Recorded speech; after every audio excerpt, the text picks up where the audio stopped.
연수수명법에 대해서 설명을 드려볼 거예요. 근데 이 연수수명법 내용에 감가상각이라는 걸 먼저 알아야 감가수정이라는 것을 이 부분 내용을 정확히 이해할 수가 있어요. 그래서 제가 이제 설명을 드려볼 테니까 정확하게 개념을 잘 들어보세요. 오늘 잘 들으면 보통 시험이 다 끝나고도 도저히 이해를 못하는 부분을 여러분들은 이해를 하고 넘어가실 수 있어요. 단순 암기를 하는 게 아닙니다. 자, 여기만 잘 보고. 오늘 처음 오신 분 열심히 잘하고 있죠? 훌륭해요. 네, 훌륭해요. 네, 여기 이쪽 보는 거. 갑이 가진 건물이 있습니다. 갑이 건물 하나를 샀어요. 그러면 갑은 이제 뭘 하냐면 회계장부상에 어디다가? 회계장부에 자산을 기재를 할까요? 건물 이렇게 기재를 하겠죠. 건물 10억 이렇게 기재를 했어요. 10억 원. 그럼 지금의 이 10억 원은 재조달 원가인가요? 취득 원가인가요? 취득 원가죠. 취득하는 데 들어간 비용이에요. 취득 원가예요. 또는 장부에서 기재가 된 가격이죠. 그래서 얘를 장부 가격이라고도 할 수 있습니다. 장부 가격. 이해되셨죠? 그래서 이제 이 건물을 가지고 갑은 놀릴까요? 운영을 할까요? 운영을 할 거예요. 그랬더니 수익이 얼마만큼 발생이 됐냐면 수익이 얘가 2억이 발생이 됐어요. 예를 들어서 수익이 2억이 발생한 거예요. 그럼 정부는 이제 쳐다보고 있다가 당연히 뭐가 발생했으니까? 수익이 발생했으니까 뭘 때리고 싶어 죽겠어요, 아주? 세금을 때리고 싶어 죽겠는 거예요. 그래서 여기다가 세금을 때리려고 봤더니 갑이 뭐라고 얘기를 하냐면 제가 이 건물을 이용해서 수익이 2억만큼 발생한 건 맞는데 이 건물이 얼마짜리 건물이고 10억짜리 건물인데 지금 일부러 계산을 간단하기 위해서 연수를 줄일 거예요. 이 건물은 10년밖에 사용을 못해요. 이렇게 얘기를 한 거예요. 그럼 지금 내용 연수가 몇 년이에요? 지금 몇 년 잡은 거예요? 10년을 잡은 거죠. 그러면 이 건물 처음 얼마에서? 10억에서 이제 나갈 거 아니에요? 이해가 되셔야 돼요. 그런데 이때 이 건물이 10년이 다 돼도 얼마만큼은 남냐면 얘가 1억만큼은 남는 거예요. 그럼 1억은 내용 연수가 다 해도 남는 가치인가요? 남아있는 가치인가요? 최종적으로? 그래서 얘를 무슨 가치라고 하냐면 잔존 가치라고 해요. 잔존 가치가 지금 1억인 거예요. 개념이 이해가 되셔야 돼요. 그럼 이 건물은 몇 년에 걸쳐서 사용하는데? 10년에 걸쳐서 사용하는데 10년이 지나도 얼마는 남는다? 1억이 남아요. 그럼 10년 동안 몇 억이 달아 없어지는 거예요? 9억이 달아 없어지는 거죠. 10년 동안. 그러면 이제 10년 동안에 걸쳐서 9억이 달아 없어지니까 갑은 얼마만큼을 해마다 얼마만큼씩을 비용으로 계상해서 떨고 없앨까요? 얘를 10등분 쳐서 까야 될 거잖아요. 그래서 이 달아 없어진 부분을 그럼 달아 없어진 건 감가예요? 감가인가요? 그래서 얘는 비용으로 떨고 없애는 거죠, 지금.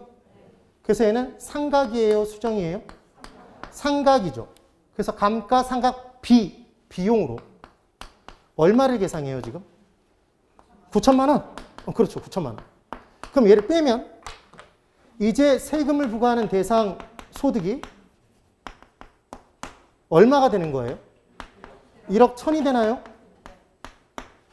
이해되셨어요? 그럼 정부는 이제 어디에 대해서 때리네요? 얘에 대해서 세금을 때릴 거 아니에요? 그러면 우리가 부동산학 총론에서 뭘 공부했었냐면 부동산에 투자했을 때 장점 중에 부동산에 투자라면 감가상각을 통한 세금을 절약하는 효과를 누릴 수 있다. 절세 효과를 누릴 수 있잖아요. 얘가 없었으면 2억에 대해서 세금을 두들겨 맞아야 되는데 2억에 대한. 얘 때문에 감가상각 비용으로 잡힌 만큼은 세금을 내지 않고 적게 낼 수 있는 거죠. 그래서 부동산에 투자하면, 토지에 투자하면, 건물에 투자하면 건물. 토지는 달아 없어지지 않죠. 건물에 투자하면 절세 효과를 누릴 수 있는 거죠. 그래서 중요한 포인트. 이게 중요한 포인트죠. 감가상각은 어디에서 하는 거예요? 회계장부상에서 하는 거죠. 회계장부상에 뭐로 계상하는 거예요? 비용으로 계상하는 거죠. 그래서 비용으로 떨고 없앤 만큼 뭐가 줄어? 세금. 그래서 얘는 세금과 밀접한 관련이 있는 거죠, 지금. 이게 제일 중요한 거야. 그럼 정부는 세금을 많이 받고 싶어 해요? 적게 받고 싶어 해요? 많이 받고 싶어 해요? 예? 그럼 똑같은 세금이면 초반에 많이 받고 싶을까요? 뒤에 많이 받고 싶을까요? 초반에. 왜? 화폐의 시간 가치에 따라 현재와 가까운 돈일수록 가치가 더 큰 돈이죠. 그럼 세금 내는 사람 입장에서는 똑같은 돈을, 액면 금액은 똑같은 금액을 내야 된다면 초반에 많이 내고 싶을까요? 뒤로 계속 미루고 싶을까요? 세금 부과되는 걸 2년 뒤로 미루고 싶겠죠. 이해가 되세요? 지금 그 얘기인 거야. 그러면 이제 중요한 건, 회계상의 장부상에서 까는 뭐는 감가상각은 가치를 구할 때 쓰는 거다, 비용으로 계상하는 거다? 비용으로 계상해서 세금을 적게 내는 것이 초점이 맞춰져 있는 거다? 그러면 만약에 이 내용 연수를 5년으로 단축을 시켜버려요. 갑이 지 맘대로 5년으로 단축을 시켜버렸어. 그럼 해마다 얼마씩 가요? 1억 8천씩 까버리는 거죠. 1억 8천씩 까버리는 거잖아. 그럼 초반에 거의 세금을 안 내죠. 그럼 정부 입장에서는 좋아, 나빠? 나빠요. 그러니까 내용 연수를 마음대로 조정하도록 만들까요? 얘 마음대로 조정 못해요. 그럼 이때 당연히 이 내용 연수는 법으로 정해져 있을까요? 무슨 내용 연수를 쓴다? 법정 내용 연수를 써요. 그럼 내용 연수라는 건 물리적 내용 연수와 기능적 내용 연수와 경제적 내용 연수가 있겠네요. 감가가 3가지 종류였잖아. 그럼 그 감가윤이 닿으면 더 이상 쓸 수 없게 되는 거잖아요. 그럼 그 중에 가장 객관적으로 보이는 게 뭐죠? 물리적과 기능적과 경제적 내용 연수 중에 누구나 봐도 보이는 게 뭐야? 물리적 내용 연수죠. 그래서 얘는 기본적으로 뭘 쓰게 돼 있어? 물리적 내용 연수를 쓰게 돼 있는 거죠. 여기까지 이해되셨어요? 그럼 이제 계속 보는 거야. 여기까지 온 거예요. 중요한 건 뭐랑 관련 있는 게 제일 중요하네? 세금과. 정부는 세금을 많이 받고 싶어 한다. 그러니까 감가상각을 최대한 많이 인정해주고 싶어 한다. 최대한 적게. 최대한 적게. 그럼 아주 객관적인 것만 마지못해 인정해주겠네요. 그 말은 주관적인 건 인정 안 해준다는 얘기지. 그럼 이 자체가 달아 없어진 것만 인정해주겠네요. 자체가 실제로 달아 없어진 것만 인정해주겠죠. 그 말은 외부적인 감가 요인은 인정해줘, 안 해줘? 안 해준다는 얘기죠. 그래서 물리적 감가와 기능적 감가와 경제적 감가 중에 대상 부동산은 멀쩡한데 시장성이 감퇴돼서 까야 되겠어요. 인근 주변 환경과 어울리지 않아서 까야 되겠어요. 그게 무슨 감가죠? 경제적 감가를 인정할까요, 안 할까요? 안 한다는 얘기야. 얘를 인정 안 해. 그럼 이 둘은 마지못해 인정해 주네요. 대상 부동산 자체가 내부적으로 달아 없어진 거니까. 오케이? 그런데 토지는 물리적으로 달아 없어져요? 아니죠. 토지가 기능이 저하되지 않아. 근데 토지도 경제적 가치는 떨어질 수 있지. 시장성이 감퇴에 따라. 예? 그럼 토지는 오로지 뭐만 하는데? 경제적 감가만 하는데 얘는 인정 안 해준대. 회계상에서는, 감가상각에서는. 그러니까 토지는 대상이 될 수가 없는 거죠. 감가상각에. 그 토지에 투자했을 때 토지에 달아 없어진 부분 감가윤을 적용해서 절세 효과를 누릴 수 있다 그러면 X라고요. 왜 그렇게 되는지 이해되셨죠? 그 다음 또 하나. 아까 감정평가사가 얘를 막 째려봐. 막 째려봐. 이게 무슨 감가법이야? 관찰감가법. 그럼 관찰감가법은 주관의 개입이 심해요, 심하지 않아? 심해요. 그럼 얘를 만약에 인정해주면 뭐라고 할까, 답이? 내가 째려봤더니 엄청 달아 없어졌어. 그냥 확 까버릴 거야. 그럴 거 아니에요.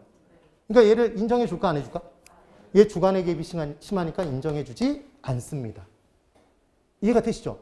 그럼 이제 이 건물이 실존하지 않게 됐어.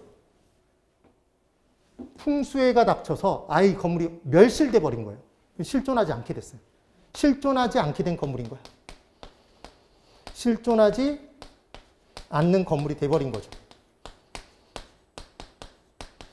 그러면 얘는 회계상의 감가상각의 대상이 된다. 자, 손 한번 다 거북 쪽 들어보세요. 자, 오늘 또 얘가 또 뒷부분을 갈수록 개거품을 물고 있죠, 지금. 마스크를 쓴 게 다행이야. 자, 그러면 내리시고. 분명히 몸 상태는 건강해요. 대답하셔야 돼요. 실존하지 않게 된 건물이 있을 때 회계상의 감가상각은 적용한다. 적용하지 않는다. 적용하지 않는다라고 생각을 하니까 이게 다들 틀리는 거예요. 뭐냐면 얘는 여고괴담이야. 여고괴담. 얘 어디에는 살아 숨쉰다고요? 졸업 앨범 속엔 있는 거라니까? 죽었는데 졸업 앨범 속엔 있다고. 무슨 말이냐면 실제 지금 이 감가상각은 실제로 까는 거예요. 그래서 실제로 까면 비용으로 떨고 없어지면서 실제 건물의 가치가 떨어지는 거야? 아니죠. 장부상에서 비용으로 인식해서 세금만 줄여낼 수 있는 거잖아. 네? 그럼 얘가 실제 존재하지 않게 돼 있어도 실존하지 않아도 어디에는 살아 숨쉬어? 장부상에는 고정자산으로 지금 적혀 있잖아요. 그러니까 얘를 비용으로 깔 수 있어야 되겠지. 그래서 실존하지 않는 건물도 대상이 돼요, 안 돼요? 감가상각의 대상은 된다고요.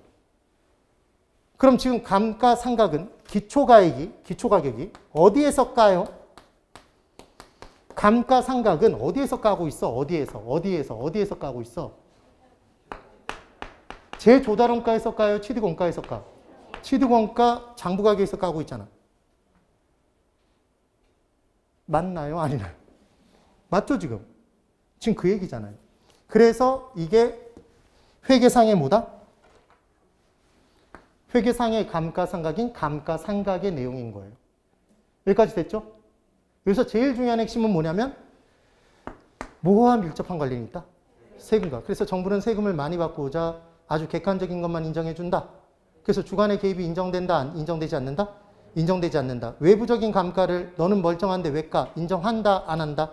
안 한다. 그래서 경제적 감가는 인정하지 않는다. 내용연수 마음대로 조정하면 이 세금이 들쭉날쭉해진다. 그러니까 내용연수도 조정할 수 없게 법으로 정해놨다. 가장 눈으로 보이는 게 무슨 내용연수다? 물리적 내용연수. 돼요? 이 개념인 거예요. 여기까지 됐죠? 그러면 우리는 지금 회계상의 감가상각을 알고 싶은 거예요? 감정평가상의 감가수정을 알고 싶어? 감정평가상의 제조달 원가에서 까는 무슨 법에서의 원가법에서의 어디에서 까는 제조달 원가에서 까는 감가수정을 알고 싶은 거예요? 네. 근데 제가 회계상의 감가상각을 주저리 다 읊었죠. 그 이유는 뭘까요? 지금 공부하는 이 감정평가상의 감가수정의 내용이 어디에서 나온 거다? 회계상의 감가상각의 내용에서 여기에 맞도록 고친 거라고요. 이해가 되시죠? 그럼 중요한 것, 자 이제 포인트가 다른 거예요. 핵심 포인트가. 구하고자 하는 목적이 달라. 이거 잘 보세요. 우리가 감정평가상 공급자 입장에서 구하는 만든 데 들어가는 비용이 곧 가격이라고 얘기하는 원가법에서 기준 시점의 제조달원가에서 빼는 만든 시점부터 기준 시점까지 달아 없어진 부분을 까서 남은 것으로 고치는 감가상각 수정을 하면 남아있는 비용들을 쌓아서 계산한 적산가액이 나오죠. 그럼 감가수정의 진정한 목적은 세금과 관련 있는 거예요? 경제적 가치를 구하는 게 목적이야? 정확한 경제적 가치를 구하는 게 목적이에요? 네. 그럼 경제적 가치는 남아있는 게 경제적 가치예요? 달아 없어진 게 경제적 가치야? 남아있는 거. 그러면 지금은 아까는 까서 비용으로 떨고 없애는 데 초점이었잖아. 그렇죠? 그래서 이름이 상각이라고. 근데 지금은 달아 없어진 부분을 까고 남아있는 것으로 고치는 게 목적이네요. 그래요? 그러니까 감가상각이야? 감가수정이야? 감가수정이라고 하는 거죠. 그럼 얘는 경과된 게 중요해요? 잔존이 중요해? 잔존이 중요하지. 남아있는 게 경제적 가치니까. 오케이? 그럼 이제 들어갑니다. 그럼 경제적 가치를 구하는 게 목적이니까 무슨 내용 연수를 사용할까요? 아니 잠깐만 들어봐. 경제적 가치를 구하는 게 목적이면 물리적 내용 연수를 사용할까요? 경제적 내용 연수를 사용할까요? 그렇지. 경제적 내용 연수를 사용하는 거야. 그런데 건물을 가진 사람이 보수를 열심히 했어요. 이 사람의 하루 일과는 뭐냐면 아침에 출근해서 자신의 건물을 닦고 쪼이고 쓰는 거야. 그래서 남들이 보면 지금 바로 어제 지어진 건물인 줄 알아. 그럴 수도 있을까요? 있겠죠. 그러면 보수 등이 이루어지면 경제적 내용 연수를 길게 조정할 수 있어야 돼요? 없어야 돼요? 있어야 진정한 경제적 가치를 판단할 수 있잖아요. 파손이 이루어졌어. 그럼 경제적 내용 연수를 더 짧게 단축할 수 있어야 되죠. 그러니까 무슨 내용 연수를 사용하고? 경제적 내용 연수를 사용하고. 반대지 지금. 조정이 가능해 불가능해? 얘는 경제적 내용 연수를 사용하고 얘 조정 가능하다는 얘기죠. 반대로 다 들어가면 된다는 얘기잖아 지금. 네. 그러면 이제 물리적, 기능적, 경제적 감가 중에 이 부동산의 경제적 가치를 정확하게 판단하기 위해서는 외부 감가 요인도 고려해야 돼요? 고려해야 되죠. 내부뿐만 아니라. 그럼 물기경 감가를 다 고려할 거 아니야. 그럼 토지는 뭐만 하는데 경제적 감가의 대상만 되는데 경제적 감가를 하네요. 그러니까 토지도 감가 수정의 대상은 돼, 안 돼? 예? 쟤는 안 됐으니까 얘는 되겠지. 예? 주관의 개입이 되더라도 좀 더 정확한 방법이 있으면 인정해 줘야 돼요. 그러니까 관찰감가법을 적용해? 적용하지 않아? 적용할 거 아니에요. 네. 그럼 실존하지 않게 된 건물이 있어. 실존하지 않아, 이제 이 건물이. 그럼 감가상각을 해요, 안 해요? 자, 제가 이 질문을 한 거야. 실제 존재하지 않는 건물에 감정평가를 의뢰하는 미친 갑이 있을까요? 없다고요. 그러니까 실존하지 않는 건물의 경우에는 감가 수정의 대상은 될 수가 없겠죠. 네. 그럼 얘는 기초가액이 어디에서 까는 거야? 기초가격이? 감가 수정은 어디에서 까요? 지금 지워버렸네? 제조달원가에서 까고 있죠, 지금? 응? 이게 감가 수정과 감가상각의 비교점이란 말이에요. 그러니까 처음 출발은 여러분 저는 이렇게 공부하는 걸 제일 싫어해요. 제가 정말 극혐하는 공부 방법이 이거예요. 감가상각, 감가수정 적어놓고 표로 바로 옆으로 여러분들이 쭉 내려서 바로 옆으로 정리하는 거. 저는 그 공부 방법으로 공부를 절대 안 해요. 왜냐하면 더 헷갈려. 제가 선분양, 후분양 공부할 때도 선분양만 정확히 공부해놓고 후분양 반대로 했던 거 기억나세요? 전 항상 그렇게 하나만 공부해요. 그러니까 이 부분에서는 뭐만 기억하면 되냐면 회계장부상의 뭐만? 회계상의 감가상각의 개념이 뭔지만 알면 감정평가상의 감가수정은 반대로 뒤집으면 된다? 예, 그게 공부라는 방법이라는 얘기예요. 여기까지 됐죠? 됐으면 고개를 끄덕끄덕 해보세요. 생각보다 쉽잖아. 이걸 문제로 낸다고요. 문제로. 그러면 풀어줘야 되는 거지. 그럼 이제 하나를 더 볼 거예요. 이제 개념을 여기서 잡아볼게요. 그럼 무엇을 이제 알았냐면 이 건물 똑같이 갖고 들어갈 겁니다. 갑이 건물을 가지고 있어요. 건물을 갖고 있어. 이 내용이 똑같이 나온 거기 때문에 이 부분으로 공부를 해서 정액법, 정률법, 그리고 상환기금법이라는 개념이 뭔지를 설명을 한번 드려볼게요. 다 지웁니다, 여기는.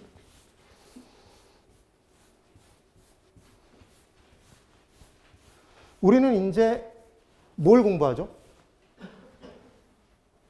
감정평가죠? 그럼 무슨 내용 연수라고 그랬죠? 무슨 내용 연수 사용한다고 그랬어? 경제적 내용 연수를 사용한다고 그랬어요. 자, 이 부분부터 들어갑니다. 자, 이제 보시는 거예요. 이제 감정평가를 할 거예요. 감정평가를. 똑같은 내용이에요. 그럼 감정평가를 할 때 10억이 있습니다. 얘 처음에 10억이었대요. 10억. 10억 맞죠? 건물 10억이잖아요. 그러면은 장부 가격일까요? 재조달 원가일까요? 이게 재조달 원가란 얘기예요, 지금. 여기서부터 이제 출발입니다. 재조달 원가예요. 그래 놓고 일부러 계산하기 편하게 10년 내용 연수로 잡을 거예요. 문제는 보통 몇 년으로 준다고요? 50년. 자, 이제 10년이에요. 10년. 경제적 내용 연수는 10년이에요. 그럼 이 건물은 10년 동안밖에 못 써요. 근데 잔존 가치가 얼마가 남는데?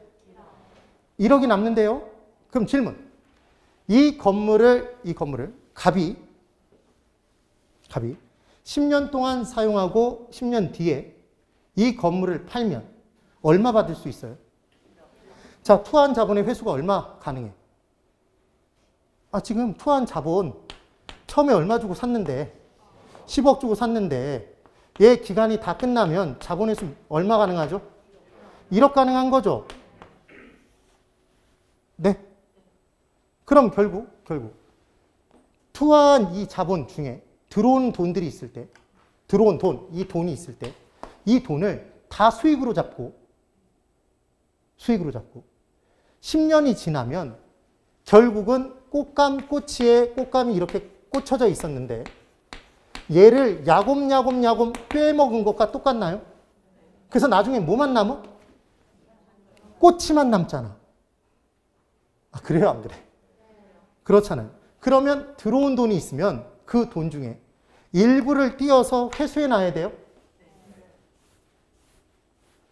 투한 자본이 환원되는 금액이 만약에 2억이 있다면 이 2억을 다 자본의 수익으로 잡아야 돼? 안 잡아야 돼? 자본의 수익으로 다 잡으면 안 되는 거죠. 그래서 미리 뭐 해놔야 돼? 회수를 해놔야 되는 거예요. 네. 뭐 되는 만큼을? 이 내용연수 기간, 보유 기간 중에 그렇지. 보유 기간 중에 뭐 되는 만큼? 상각되는 만큼은 자본을 회수해 놔야 된다. 따로 띄어서. 그럼 이때 이 자본 회수를 하는 방법이 세 가지로 존재한다는 얘기예요. 제가 얘기하는 방법이 뭐겠는지 대답해 보세요. 정해진 X로 까서 모아요. 정해진 X로. 정의법. 정해진 비율로. 정율법. 적금 부어요. 상환기금법. 상환기금 계수. 조용해졌죠? 그래서 이제 얘를 자본회수하는 개념을 보는 거예요. 여기까지는 됐어요? 그럼 첫 번째 내용부터 볼까요? 지금 제가 뭘 설명드린다고 그랬죠? 연수수명법. 그 연수수명법의 첫 번째 정액법이라는 걸 볼 겁니다.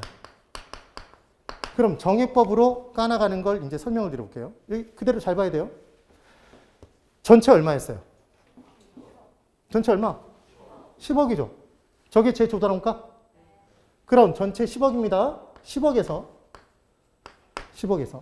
경제적 내용수가 몇 년? 10년. 그럼 해마다 1억씩 가면 돼요? 아니라고 그랬죠. 뭐 남는 만큼은? 잔존 가치가 남는 만큼은 얘는 언제 회수되니까?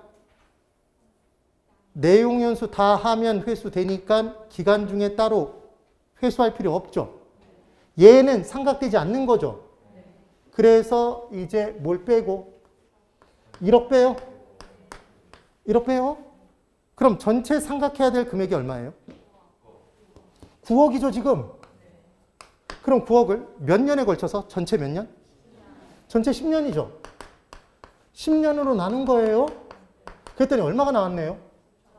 9천만 원 나온 거 맞나요? 그럼 이 9천만 원은 칠판?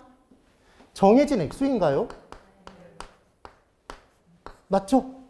그럼 이 정해진 액수, 해마다 균등하게 정해진 이 상가격의 계산은 재조달 원가를 전체 내용연수로 나누면 안 되고 잔존가치를 빼서 구해야 돼요? 맞나요? 잔존가치를 뺀 금액이 전체 상각해야 될 금액이잖아요. 지금 얘가 전체 상가객이라는 느낌 드세요? 그럼 전체 상가객을 뭐로 나누면? 전체 내용연수로 나누면 정해진 액수가 나온다? 그럼 900이 나왔습니다. 이제 900을 계산했어요. 그럼 첫 번째 연도에 얼마일까요? 첫 번째 연도에 얼마일까? 9천가요? 두 번째 연도 얼마일까요? 9천가죠. 그럼 세 번째 연도는 또 9천이에요? 이렇게 까면 되나요? 그럼 얘는 계산이 간단해요, 복잡해요? 간단하죠. 한 번 딱 구하면 계속 그대로 적용하면 되잖아. 그럼 이 까는 금액이 균등하죠. 그래서 얘를 균등상각법이라고 표현할 수도 있다고요. 무슨 상각법? 균등상각법 이렇게 얘기를 해요. 여기까지 나왔죠? 된 거예요. 그러면 이제 이 내용 얘기할 때 얘는 1차 년도의 금액이 얼마인가요? 지금 1차 년도에 상가객은 얼마예요? 9천만 원. 2차 년도는? 얼마?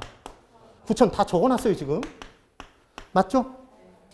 그럼 상각 누계액은? 누계라는 건 쌓을 누자에 계산할 계자죠?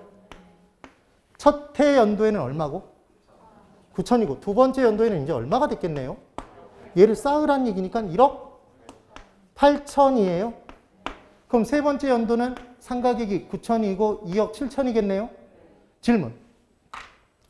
이렇게 내면 치사해서 죽지만 틀리죠? 자, 보세요. 정액법, 같은 것. 이 생각을 이제 외웠어. 이 시험 문제 이렇게 나오는 거죠. 연수수명법에서 정액법에서는 상각 누계액이 균등하다. X죠. 상각 누계액은 정비례로 증가해요? 누계액은 뭐가 균등한 거야? 상각액이 해마다 균등한 거죠. 네. 이래서 몇 년 지나면? 10년 지나면 모으고자 했던 얼마가? 9억 원이 다 모아진다? 그럼 10년 뒤에 얼마와 합치면? 1억과 합치면 투하한 자본 10억을 고스란히 손에 다시 쥐게 된다? 자본의 수가 가능하다? 이 원리가 이해가 되세요? 지금 그 얘기인 거지. 그런데 이번에는 어떻게 적용을 할 거냐면 이걸 이 정도로 이해를 잘한다는 얘기는 오늘 제가 잘 가르친 거죠. 또 약간 재수 없어요? 그러면 이제 두 번째, 정율법이라는 걸 설명을 드려볼게요. 정율법은 정해진 비율로 깔아가는 방법입니다. 그럼 시험 문제에서는 정율이 상각률이 정해져 있는데 이 상각률을 반드시 줘요. 시험 문제에 줍니다. 그래서 얼마를 까라고 얘기를 했냐면 10%를 적용해 보래요. 문제에서 준다고요. 지금 일부러 계산하기 쉽게 10%를 적용해 보는 거예요. 그럼 얘는 어떻게 적용하냐면 10억에서 제 조달원가 10억이죠? 그럼 여기서 빼요.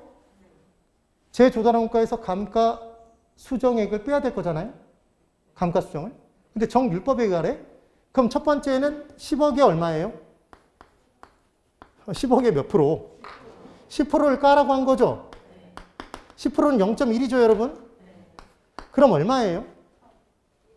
얘가 얼마죠? 1억이죠? 맞나요? 1억이에요. 1억.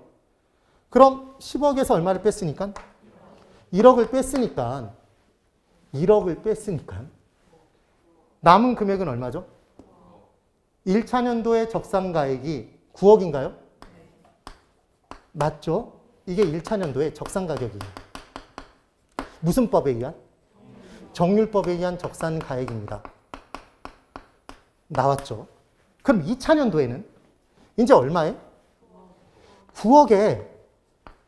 9억에서 9억에 10%를 빼야 돼요. 지금 여기까지 딱 적는 순간 포기하면 안 돼요. 곱하면 얼마? 9천.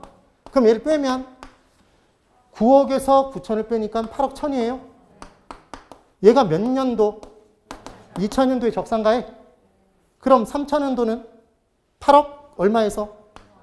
1000에서 얼마를? 8억 1000에 10%? 10%까요? 얘를 깝니다. 그럼 얼마죠? 8,100만 원이에요. 그럼 8,100을 빼면 7억 2,900만 원? 이렇게 나와요. 어떻게 이렇게 잘할까요? 한두 번 해봤겠어요. 그래서 이렇게 계산이 된 거예요. 이게 몇 차년도? 3차년도의 적산가액이에요. 그러면 칠판. 정율법은 정해진 비율로 까는 거죠.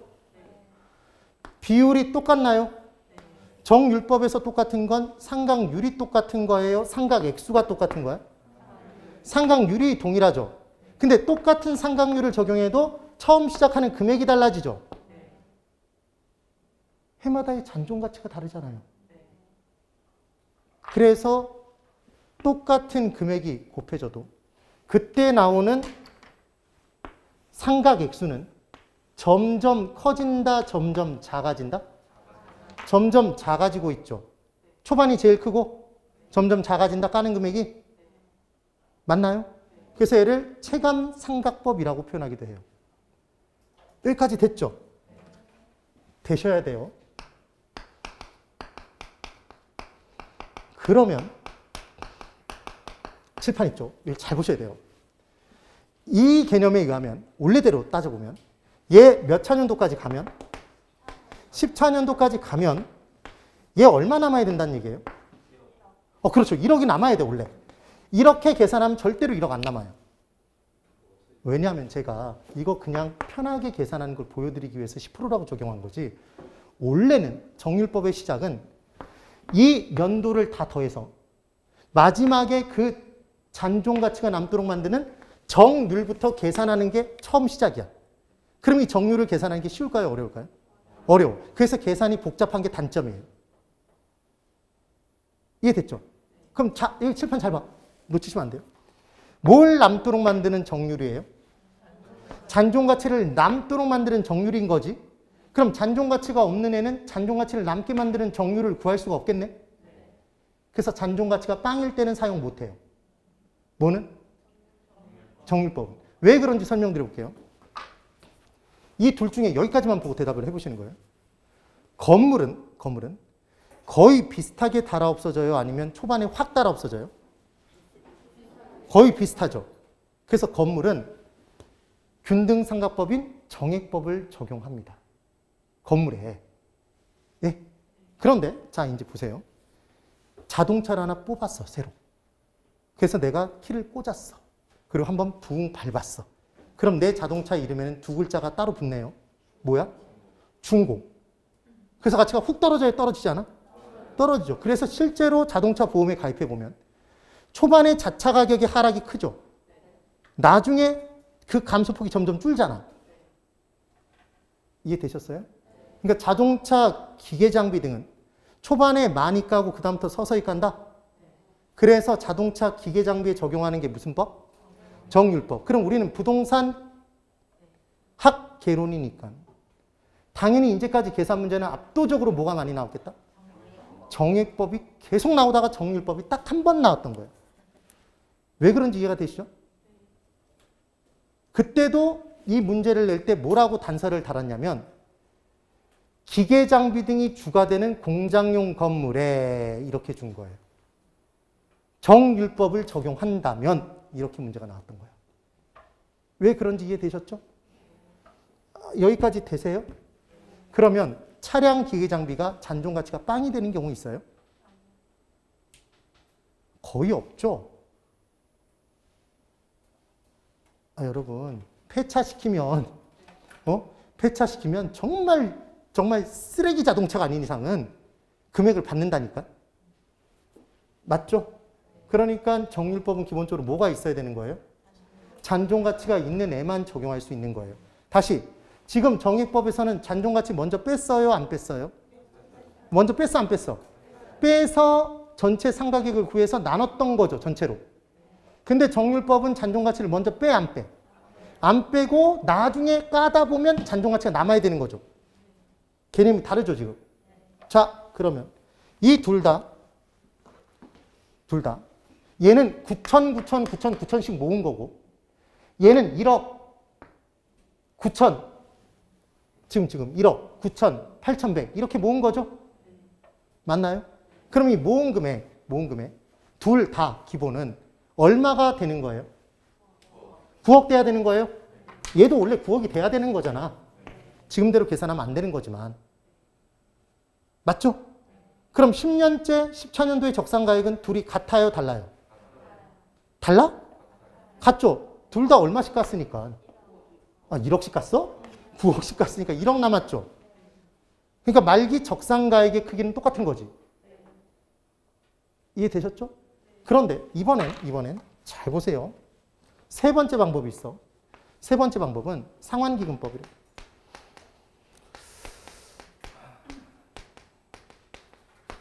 좋아요. 우리가 기본과 심화를 넘나드는 반이 지금 과정이니까 여기까지 한번 해보죠. 상환기금법은 뭘 붙는 거래요? 뭘 붙는 거래? 적금 붙는 거예요. 적금 붙는 거예요.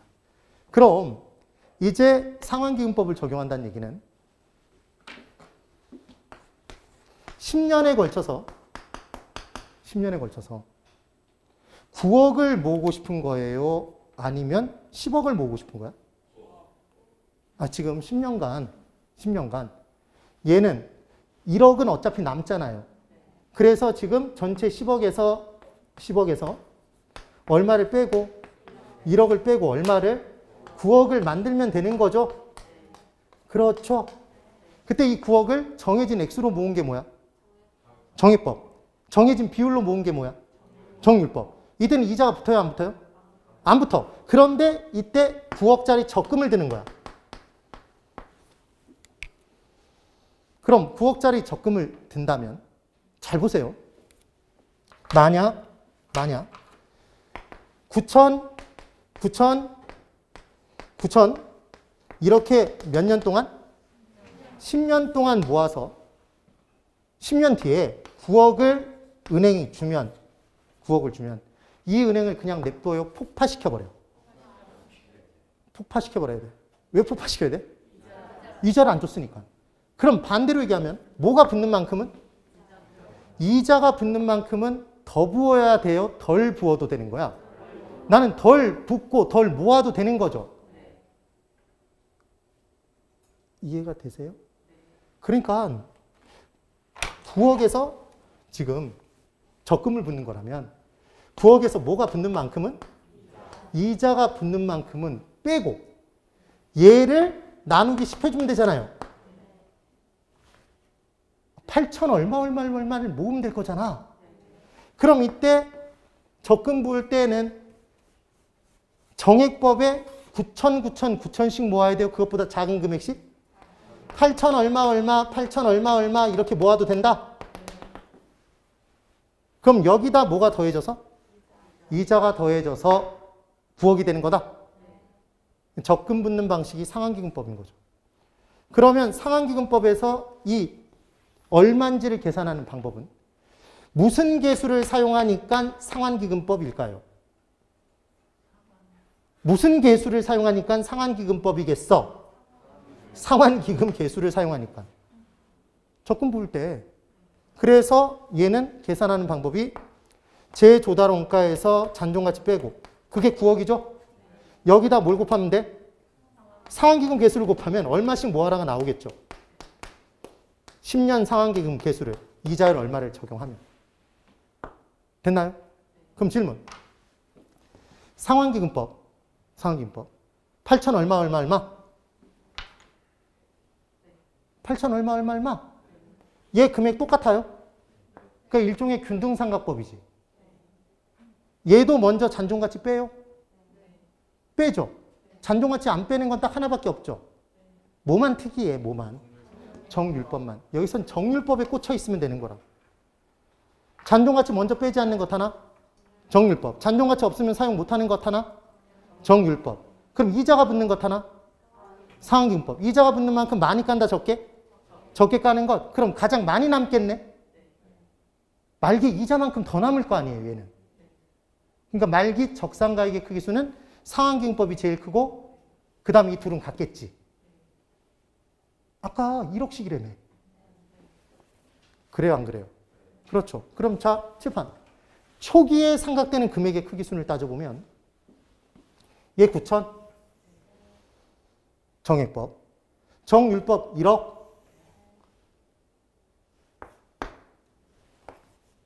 네. 상환기금법 8천 얼마. 그러니까 뭐가 제일 크고? 초반에 제일 많이 까는 것. 무슨 법? 정율법의 상각액이 초기에 제일 크고. 네. 그 다음 뭐고? 정액법이고. 그 다음 이자 붙는 만큼 제일 적게 까는 뭐가? 상환기금법이 제일 적다. 지금 그 얘기잖아요. 이해되셨죠? 그럼 지금 내용연수에 따라서 까나가는 방법 세 가지가 존재하는 이유는 똑같이 상각하면 안 되는 세 가지 대상물이 있기 때문인 거야. 건물은 거의 비슷하게 다 없어지죠? 그래서 무슨 법을 사용한 거야? 정액법을. 자동차 기계 장비는 초반에 확 따라 없어지고 그 다음 서서히죠. 무슨 법? 정율법을 사용한 거야. 광산은 여러분 광산을 개발하는데 돈이 많이 들까요? 그럼 광산을 개발하겠다는 사람이 보통 담보로 은행에 제공하는 건 광산 그 자체란 말이에요. 그럼 광산의 가치가 빨리 따라 없어지면 담보 가치가 팍팍팍 주네?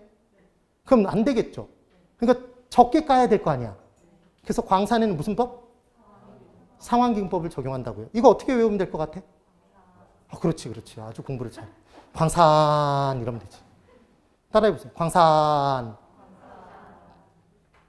에?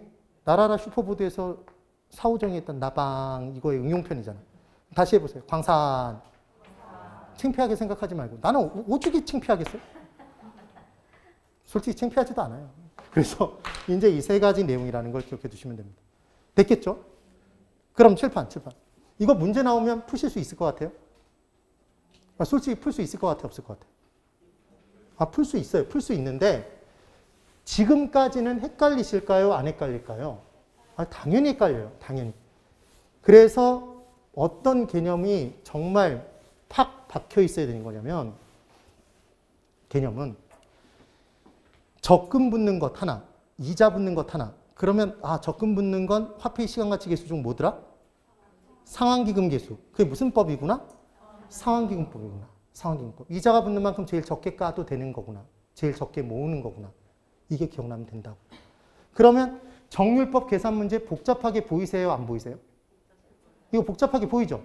이걸 정말 쉽게 푸는 방법을 설명드릴 거예요. 잘 보세요, 이제.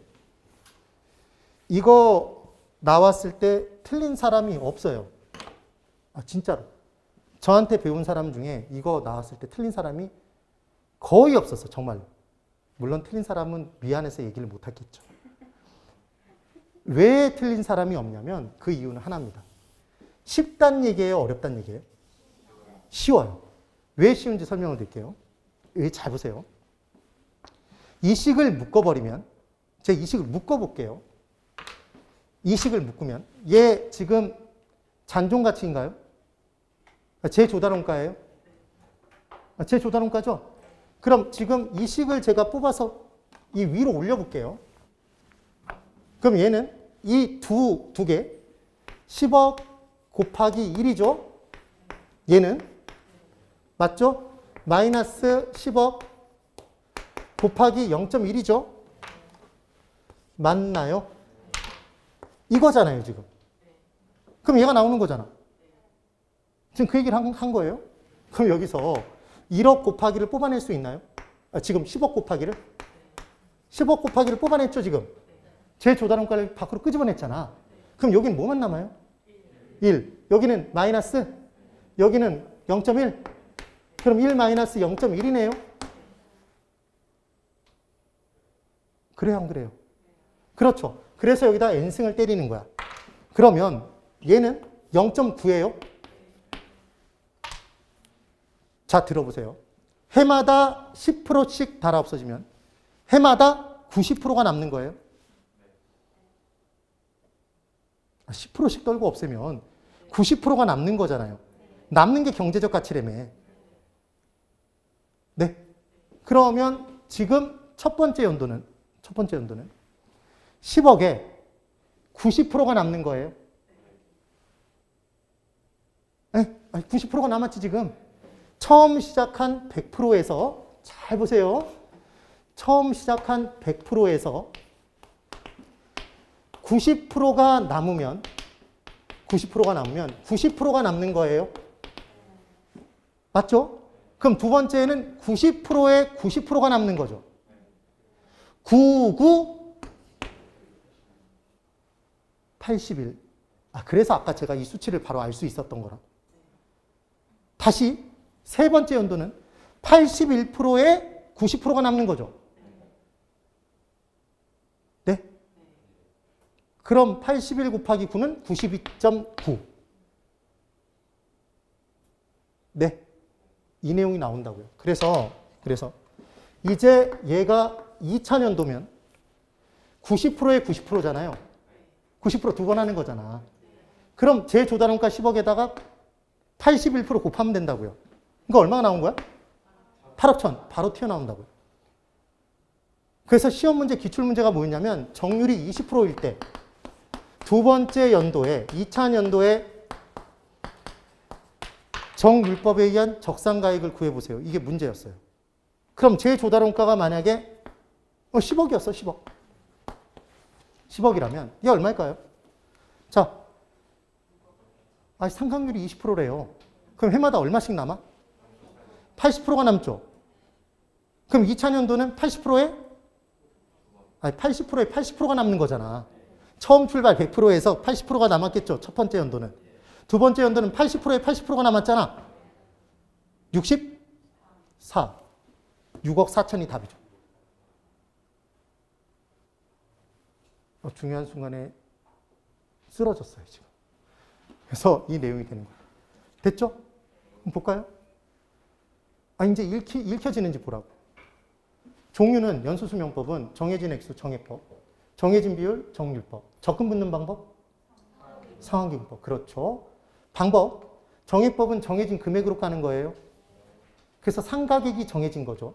정률법은 정해진 비율로 까는 거예요. 그래서 상가액 자체는 점점 커져요, 점점 줄어요? 점점 커졌어, 줄었어? 아까 자동차 기계장비 생각하라고. 점점 줄죠, 까는 거. 상환기금법은 정해진 금액으로 적금 붙는 거죠. 뭐가 붙는 만큼 적게 까? 이자가 붙는 만큼은. 그래서 세 가지 방법 중 이자가 붙는 거는 무슨 법이라고 물어볼 수 있다? 상환기금법. 그럼 계산은 잔존가치 뺀 게 전체 상가액이죠? 걔를 전체 내용연수로 나눠요? 잔존 내용연수로? 전체 내용연수로 나누면 정해진 액수가 나오죠.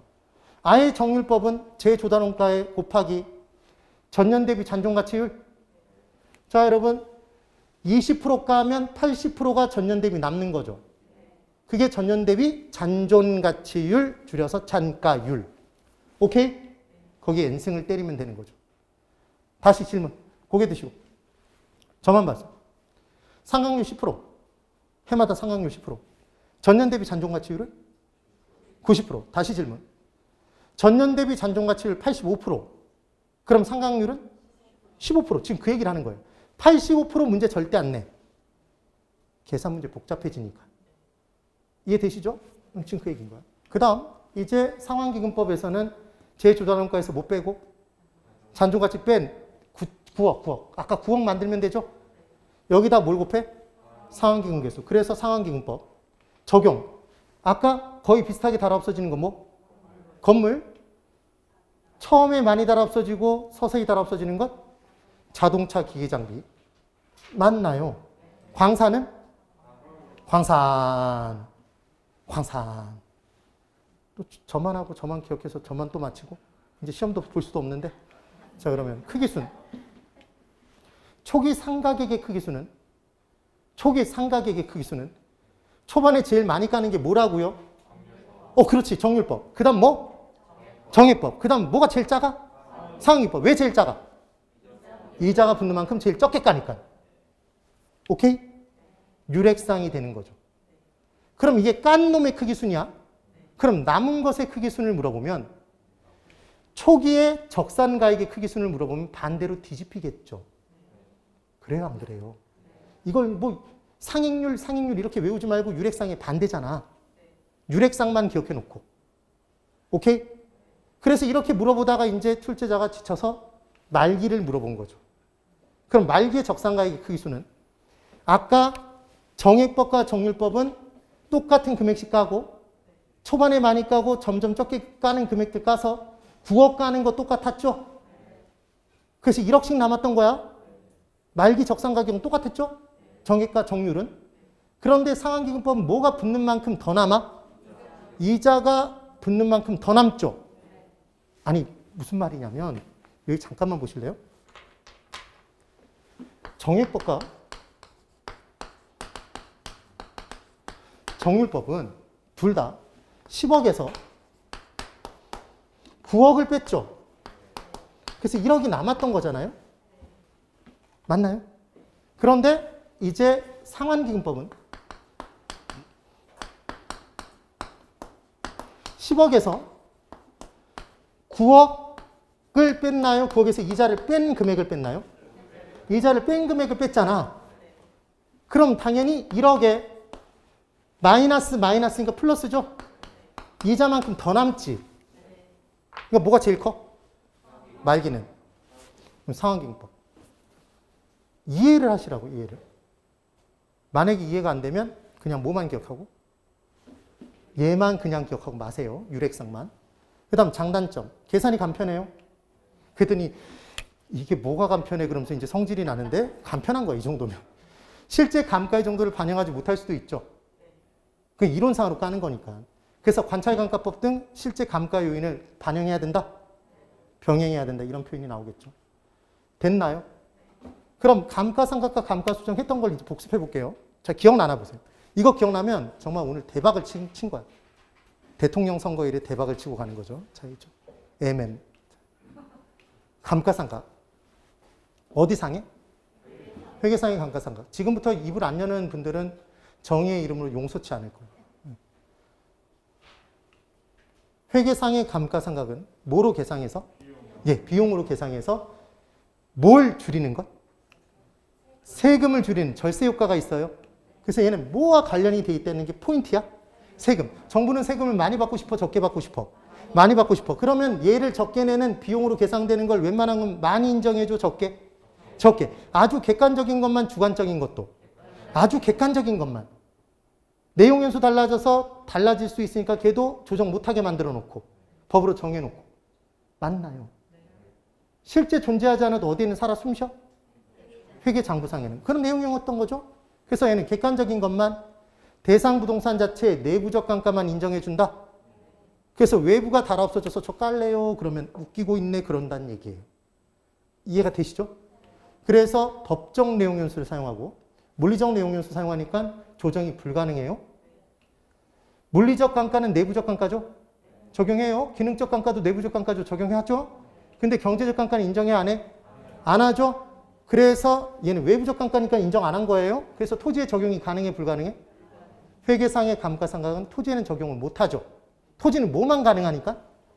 경제적 감가만 가능한데 걔를 인정 안 해줬잖아, 얘가. 관찰감가법은 주관의 개입이 심해서 인정 안 해주죠? 실존하지 않는 건물도 어디에는 살아 숨쉬니까? 여고괴담. 회계장부상이 살아 숨쉬잖아. 그러니까 얘는 깔 수 있는 거죠. 감가상각의 대상이 돼. 기초가액은 어디에서 까? 아, 이 감가상각은 어디에서 깠어? 어디에서? 회계장부상의 장부가격. 취득 원가에서 깐 거잖아요. 되시죠? 자, 이제 감가 수정을 볼까요? 뭐라고 적혀 있어요? 감가상각과 반대로 기업. 감정평가상의 감가상각이에요. 얘를 왜 감가수정이라고 불러? 남아있는 게 중요한 거니까. 남아있는 것으로 고치는 데 초점이니까. 얘는 주관적인 것도 인정해줘요. 진정한 경제적 가치를 구하는 게 목적이니까. 외부적 감가 요인도 인정해줘. 다 인정해줘. 경제적 내용 요소 사용하죠. 경제적 가치를 구하는 거니까. 얘는 보수 파손에 따라 조정 가능해? 가능해야지만 좀 더 정확한 경제적 가치를 뽑아낼 수 있죠. 물리적 감가 인정하고 기능적 감가 인정하고 모두 인정해. 경제적 감가도 인정하니까 토지도 대상이 될 수 있는 거죠.